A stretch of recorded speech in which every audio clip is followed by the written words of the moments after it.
Cobra maneuver physics, the hidden risks. You have probably seen it before.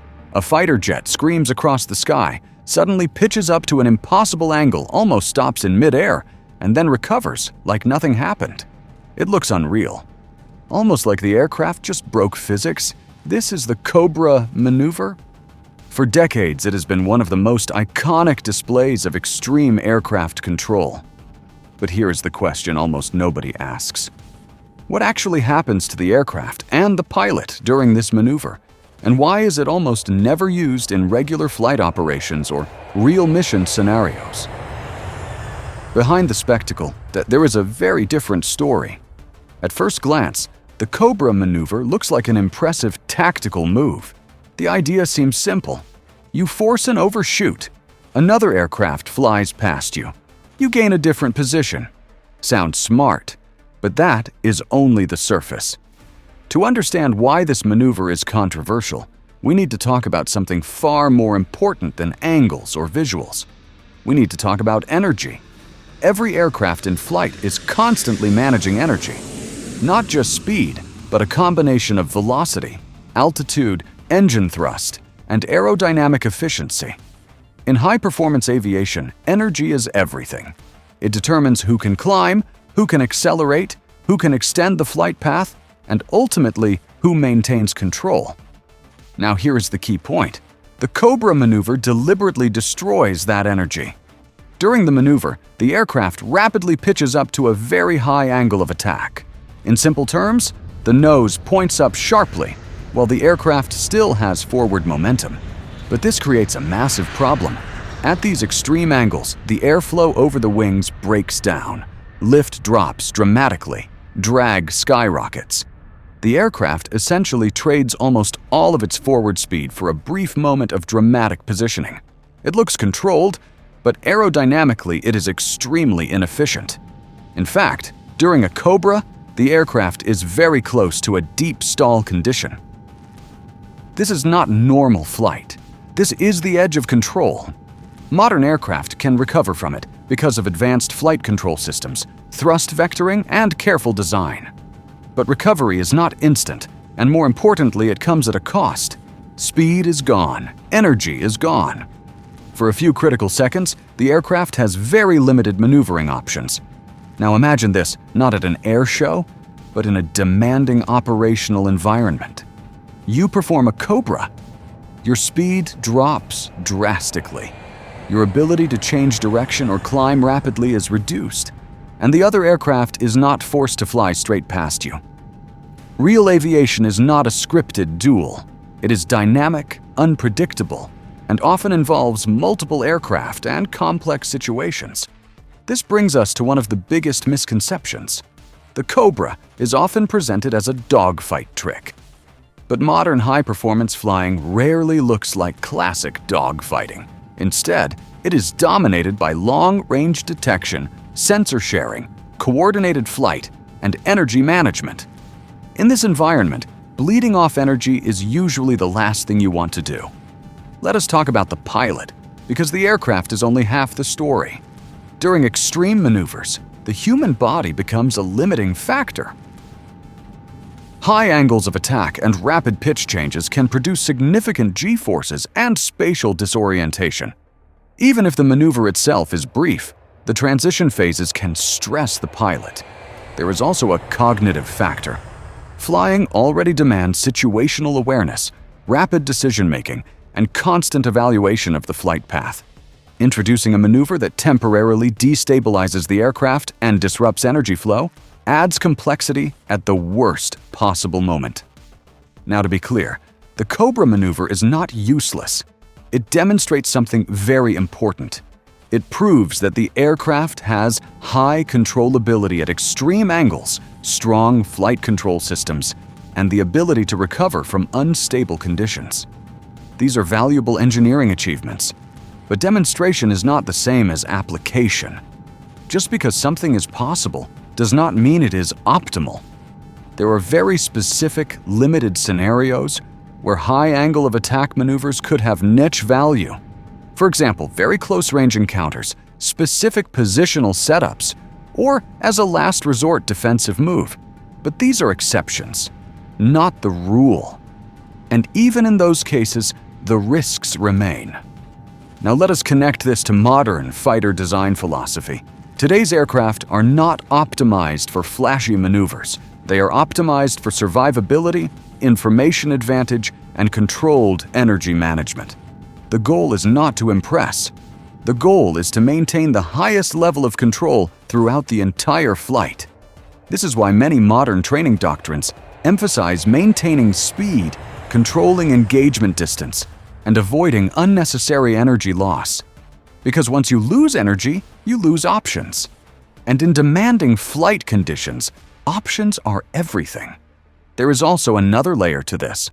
Modern flight systems and advanced sensors reduce the need for extreme positioning. Instead of forcing an overshoot, a pilot can reposition using energy-efficient turns, use onboard sensors, or rely on coordinated flight with other aircraft, which again makes energy preservation more valuable than sudden dramatic movements.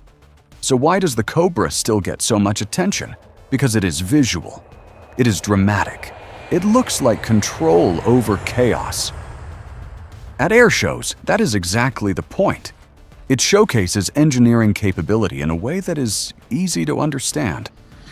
But real-world operations are not about visuals. They are about outcomes. When you analyze the Cobra maneuver from a purely physical and aerodynamic perspective, a pattern becomes clear. It trades long-term advantage for short-term spectacle. It sacrifices energy for a brief moment of unusual positioning. And it introduces reduced controllability in exchange for a moment of surprise. In controlled environments like air shows, that is impressive. In demanding real-world flight, that is risky. This does not mean pilots avoid high-performance maneuvers. Far from it. Modern aircraft are incredibly agile. But agility is used strategically, not theatrically. The real skill is not in pulling the most extreme maneuver. It is in knowing when not to. Because the best pilots are not trying to prove what their aircraft can do. They are focused on maintaining control, awareness, and energy throughout the entire flight. And that brings us back to the core idea. The Cobra maneuver is not about breaking physics. It is about pushing the limits of physics. And those limits come with consequences. So the next time you see a jet perform a Cobra, remember this. You are not just watching a cool trick. You are watching a demonstration of control at the edge of aerodynamic stability. A moment where the aircraft briefly steps outside efficient flight and then recovers. It is impressive. It is technically fascinating, but it is also a reminder. In aviation, especially in high-performance aviation, efficiency and control beat spectacle. Thank you for listening.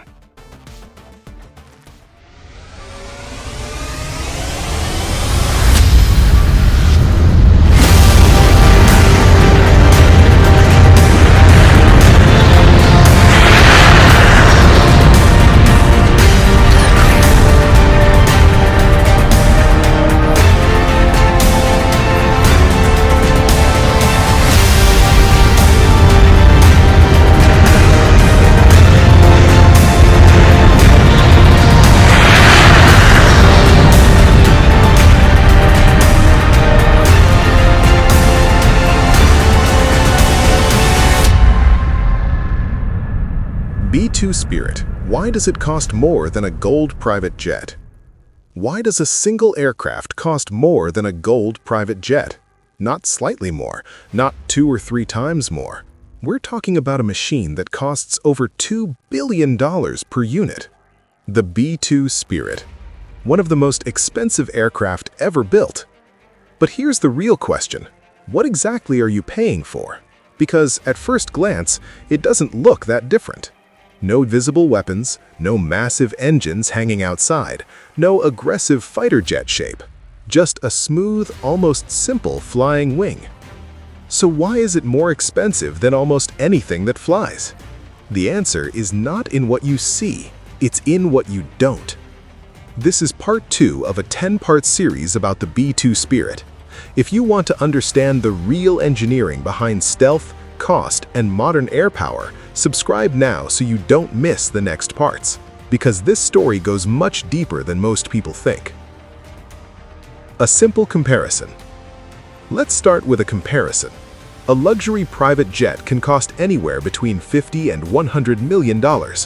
Even the most expensive ones rarely go above that. And those aircraft are incredibly advanced, fast, comfortable, efficient, packed with modern avionics. Now imagine multiplying that cost by 20. That's where the B-2 sits. So what makes up that difference? The first factor is stealth, execution. The first major factor is stealth, not just the concept, the execution. Stealth is not a single feature, it's an entire system of design decisions working together. Every surface on the B-2 is shaped to control how radar waves interact with it. Angles are not random, curves are not aesthetic. Everything is calculated. Even the smallest detail can increase radar visibility. And when you are building an aircraft designed to avoid detection, even a small mistake is unacceptable. This level of precision is extremely expensive, but shape alone is not enough. The second factor is materials. The second major factor is specialized radar-absorbing materials. These materials don't just reflect radar energy, they absorb it, convert it, reduce the signal that returns to the radar. But these materials are not simple coatings. They are complex, layered, and sensitive. They require constant inspection and maintenance. Even small damage, a scratch, a dent, can degrade stealth performance dramatically. That means after almost every mission, parts of the aircraft need to be checked, repaired, or reapplied. This is one of the hidden costs. You're not just paying for the aircraft, you're paying for the ability to keep it invisible enough to do its job. Look at the diagram on screen. The red zone shows where radar energy is reflected. The B-2's materials turn that red zone into heat. That heat is still energy, but it doesn't travel back to the radar. The third factor, production numbers. Now let's talk about production. Only 21 B-2 aircraft were ever built. That's it. Compare that to commercial aircraft where hundreds or even thousands of units are produced. Mass production reduces cost. The B-2 never had that advantage. Every single unit carried a massive portion of the total development cost. Which brings us to the next factor. The fourth factor, research and development. Research and development. The B-2 was developed over decades during the Cold War, at a time when penetrating heavily defended airspace was considered nearly impossible. Engineers had to solve problems that had never been solved before. How do you design an aircraft that minimizes radar reflection from every angle? How do you hide engine heat? How do you maintain stability without traditional vertical tails? These were not small challenges. They required entirely new approaches, new simulations, new materials, new manufacturing techniques. All of that research costs money, a lot of it. And since only a small number of aircraft were built, that cost had to be absorbed into each one. Here's a concrete number. The B-2's radar cross-section, RCS, is often estimated at less than 0.1 square meters. A conventional bomber like the B-52 is closer to 100 square meters. That's 1,000 times smaller. That difference did not happen by accident. It cost billions. The fifth factor, avionics and systems. Now consider avionics. The B-2 is not just a bomber, it is a flying system. It integrates navigation, targeting, communication, and stealth management into one platform. It can operate over intercontinental distances, strike targets with precision, and return without being detected in time to stop it. That requires extremely advanced systems, secure communication links, real-time data integration, redundant systems to ensure reliability during missions that can last over 30 hours. Everything inside the aircraft is designed for reliability and precision. Failure is not an option. Now, let's talk about something most people don't consider: maintenance infrastructure. The B-2 cannot just be parked anywhere. It requires specialized hangars, climate-controlled environments, carefully manage temperature and humidity to preserve its stealth materials. Ground crews need specific training. Equipment must be precise. This is not a typical aircraft you can operate from any base. The entire ecosystem around it is expensive, and that cost is part of the overall program. Another major factor is mission capability. The B-2 can strike targets anywhere in the world from a single base without needing forward deployment. That changes strategic planning completely. Instead of relying on multiple bases, refueling chains, and support aircraft, the B-2 can operate independently at a global scale. That level of reach has enormous value. It's not just about cost, it's about what the aircraft allows you to do and what it allows you to avoid. Avoid detection, avoid escalation, avoid large-scale deployment. In many cases, the ability to strike without being seen is more valuable than raw firepower. The eighth factor, cost versus luxury. Now let's address a common misconception. Some people believe the cost means inefficiency, that it's overpriced or not worth it. But cost in this context is not about luxury, it's about capability. The B-2 is not designed to be used every day like a standard aircraft. It is designed for specific, high-risk missions, where other aircraft would be detected and potentially destroyed. In those scenarios, the cost becomes secondary, because the alternative could be mission failure. Now compare that to a gold private jet. Yes, gold is expensive. Yes, luxury materials increase cost. But those costs are superficial. They don't fundamentally change what the aircraft can do. The B-2's cost is different. It is tied directly to performance, to survivability, to strategic impact. Every dollar is connected to a capability. The ninth factor, evolution and upgrades. Now let's talk about evolution. Technology does not stand still. Radar systems are improving. Detection methods are evolving. New frequencies, new algorithms, new ways to track even low observable targets. This means the B-2 must constantly adapt. Upgrades, software improvements, system enhancements. Keeping it relevant requires ongoing investment. So the cost is not just in building it, it's in maintaining its advantage over time. This is the hidden reality of advanced military technology. You are not buying a finished product, you are maintaining a moving edge. The 10th factor, limitations, honest assessment. Now, here's something important. The B-2 is not perfect. It can be detected under certain conditions. Low-frequency radar, infrared systems, passive detection networks. No aircraft is truly invisible. But again, that's not the goal. The goal is to reduce detection enough to control the engagement, to be seen too late, to be tracked too slowly, to complete the mission before an effective response can be organized. And in that role, the B-2 is extremely effective. That effectiveness is what you are paying for, not perfection, but advantage. Putting it all together. Now let's bring it all together. Why does the B-2 cost more than a gold private jet? Because it is not just an aircraft. It is a combination of advanced physics, material science, aerospace engineering, and strategic design. It represents decades of research, extremely limited production, constant maintenance, and a unique capability that very few systems in the world can match. It is expensive because solving the problem it was designed for is incredibly difficult, and very few alternatives exist. Let me give you one more number. The B-2's operating cost per flight hour is roughly $150,000. A gold private jet might cost $5,000 per hour, 30 times less. But the gold jet cannot cross defended airspace without being shot down.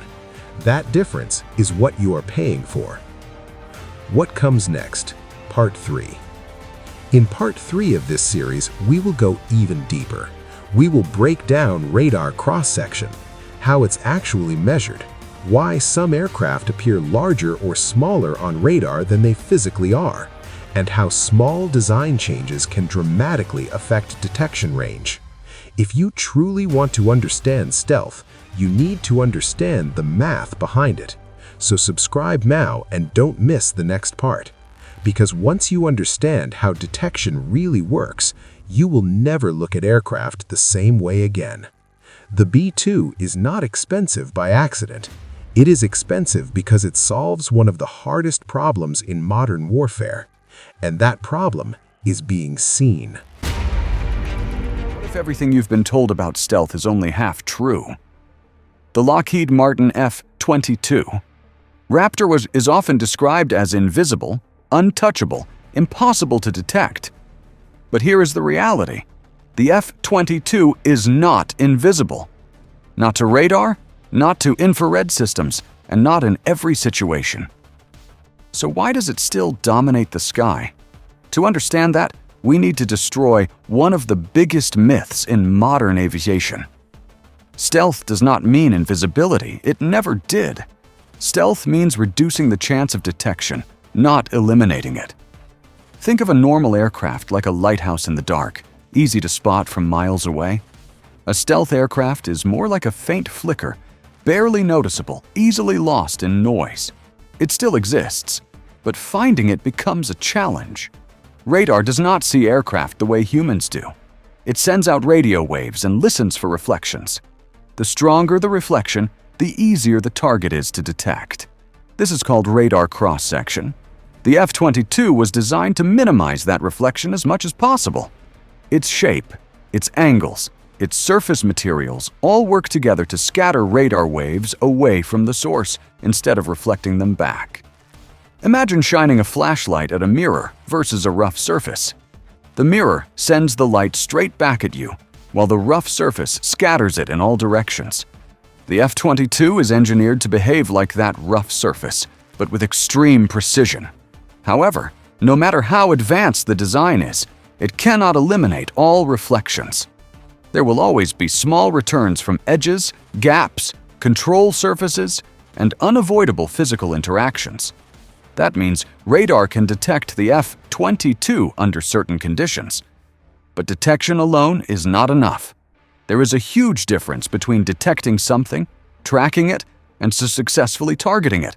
A radar might pick up a weak signal and know that something is there, but it may not be able to maintain a stable track or determine its exact position and movement. Without a stable track, guiding a missile becomes extremely difficult. This is where stealth becomes powerful. It breaks the chain between detection and engagement. In real combat, time is everything. If the F-22 detects an opponent first, tracks them first, and fires first, the fight is already decided. Even if the opponent eventually detects the F-22, it is often too late to react.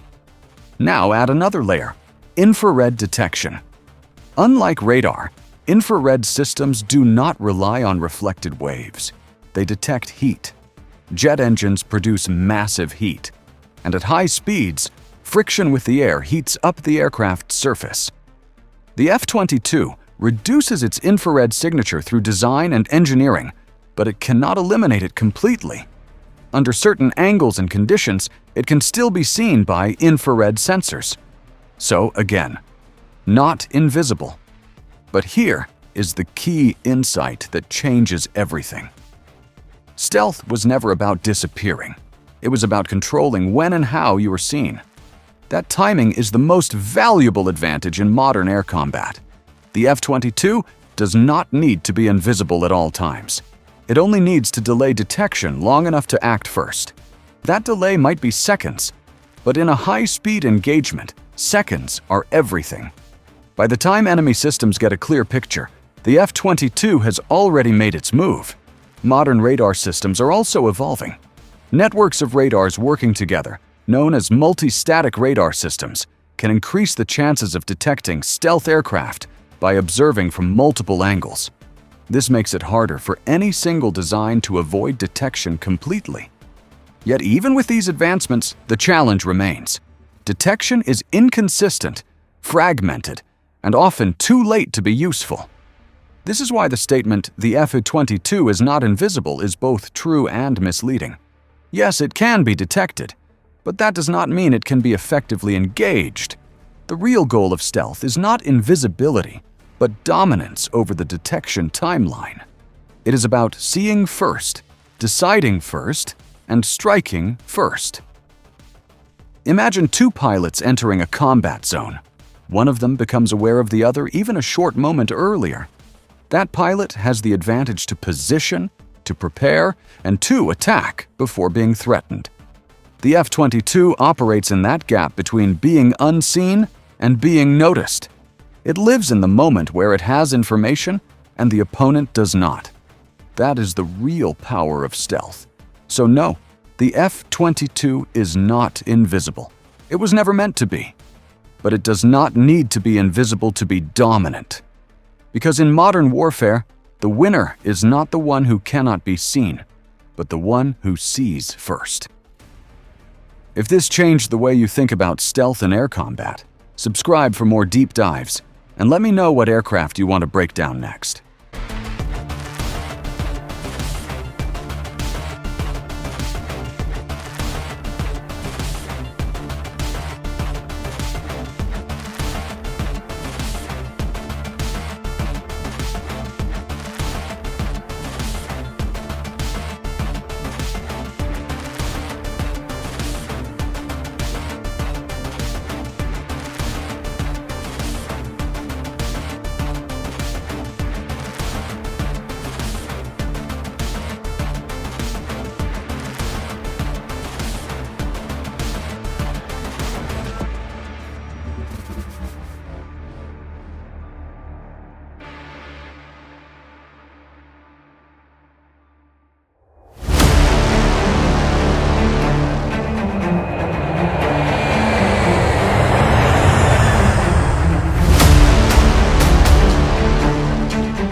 What if the most advanced bomber ever built is not actually invisible?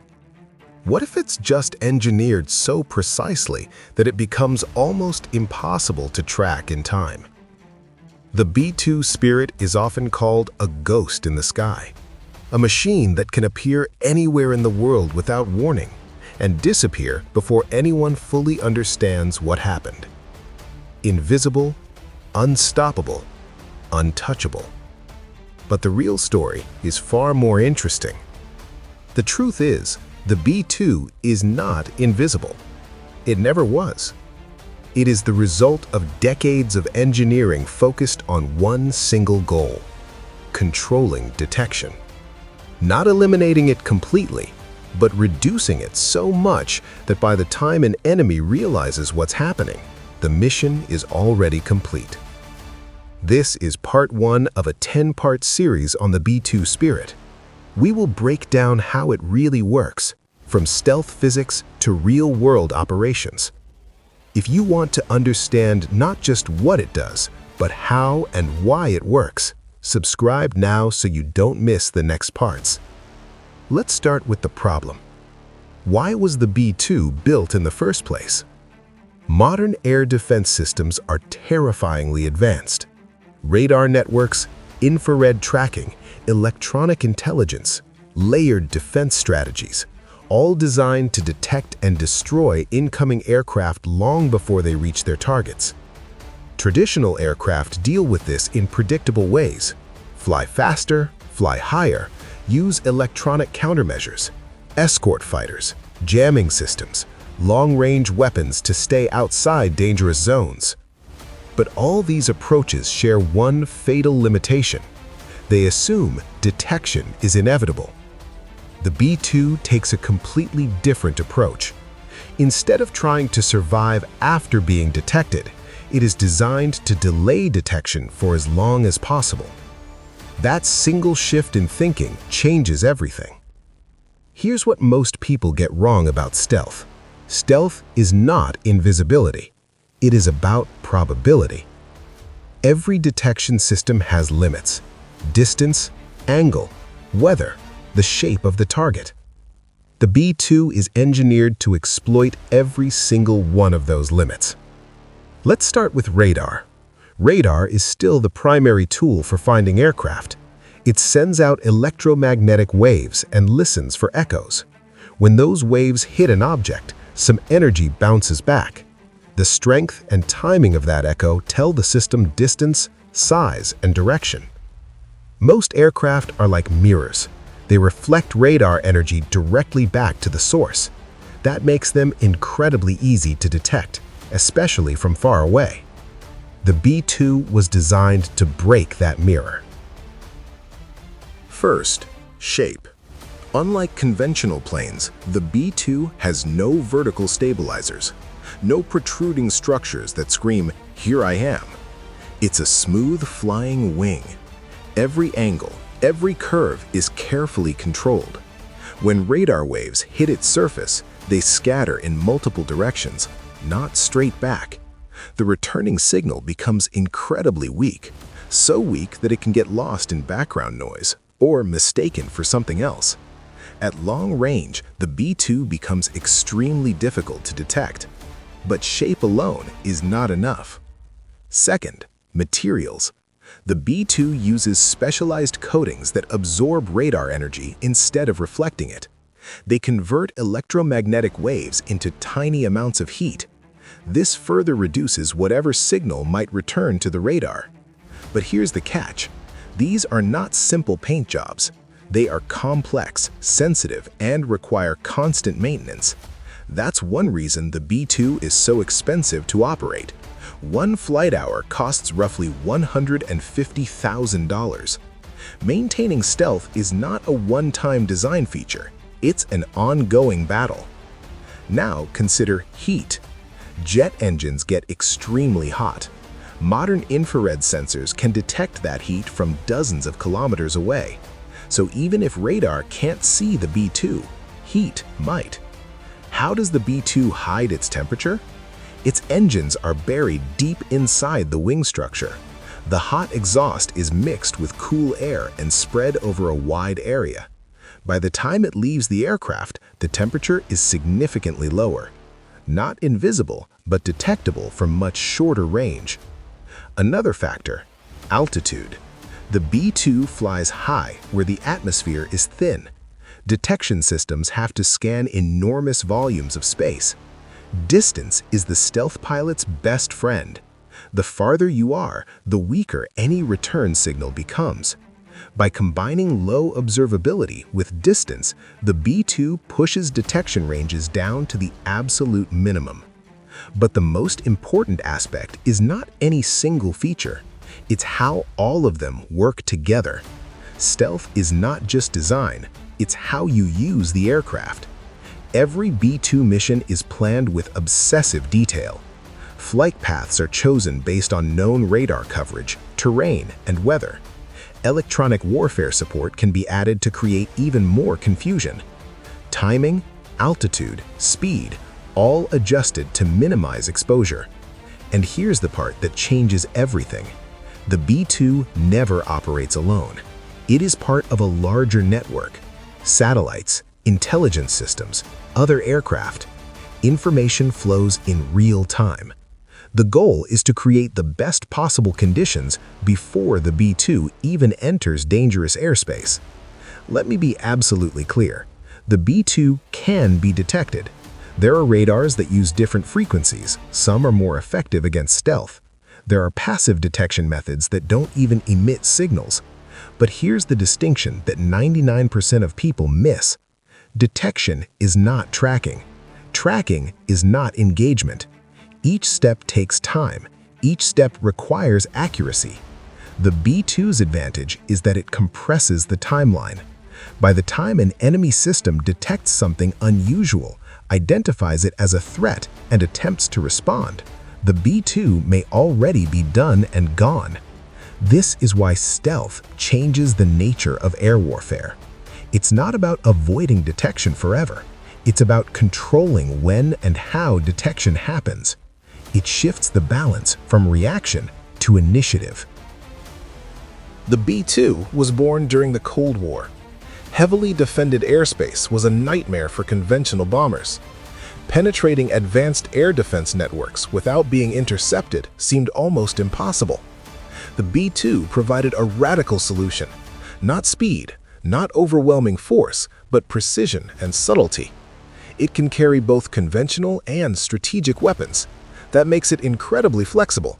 Targeted strikes, large-scale operations, you name it. Its range is enormous. It can take off from Missouri, strike a target halfway around the world, and return without refueling. One of the most overlooked features is endurance. Missions can last more than 30 hours. Pilots operate in shifts. They manage the aircraft and the mission over an entire day and night. That level of endurance allows the B-2 to hit targets that no other aircraft could even reach. But let's be honest, the B-2 has limits. Its stealth characteristics depend on perfect maintenance and clean weather. Rain can degrade its radar-absorbent coating. Its cost is astronomical, over $2 billion per plane. Only 20 were ever built.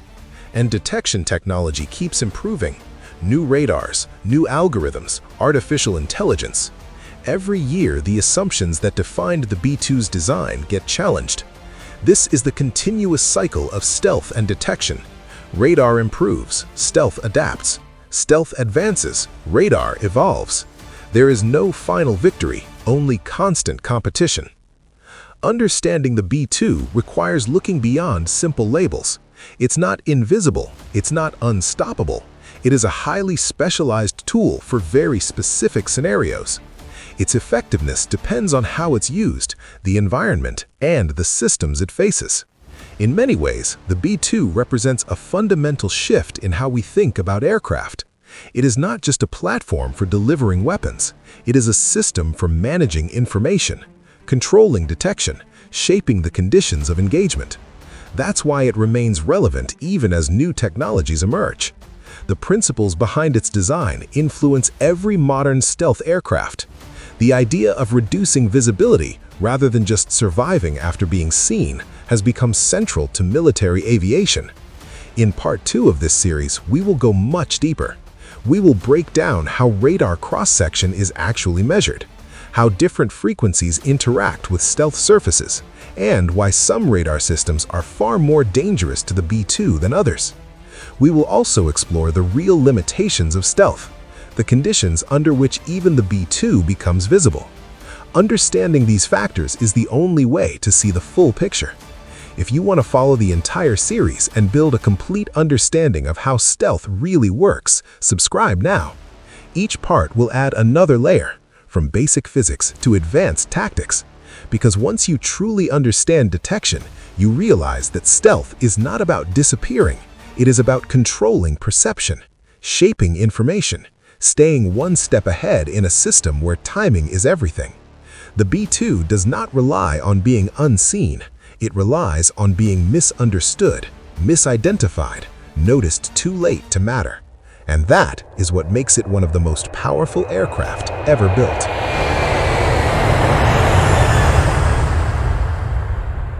Speed made you untouchable. At least that's what engineers believed when they built a bomber so fast, so extreme that no missile could catch it. This was the dream behind the North American XB-70 Valkyrie, a machine designed to outrun everything on Earth. But today, the most advanced combat aircraft aren't the fastest. They're not even trying to be. Instead, they rely on something far more powerful than speed: stealth. And no aircraft represents that shift better than the Lockheed Martin F-35 Lightning II. If you enjoy deep dives into real military technology and the physics behind it, make sure to subscribe. This is Vector Tech Explained.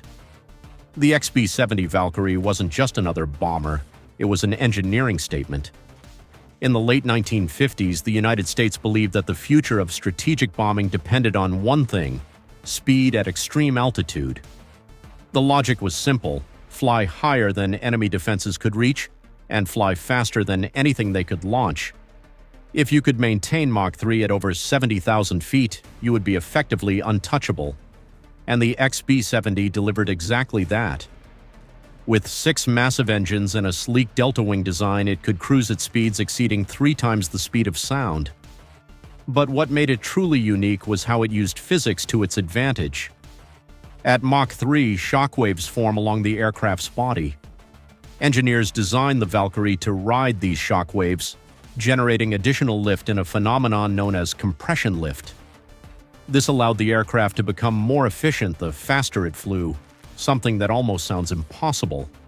It wasn't just fast, it was optimized for speed in ways no bomber before or since has been. The materials used in its construction had to withstand extreme temperatures caused by air friction. At Mach 3, the skin of the aircraft could heat up to hundreds of degrees. Traditional aluminum would fail, so engineers turned to advanced stainless steel honeycomb structures. This wasn't just an aircraft, it was a flying experiment in pushing the limits of aeronautical engineering.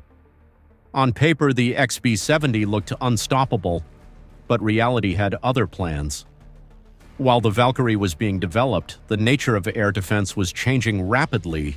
Surface-to-air missiles were becoming more advanced, faster, and more accurate. Radar systems were improving. And most importantly, interception no longer relied solely on chasing a target.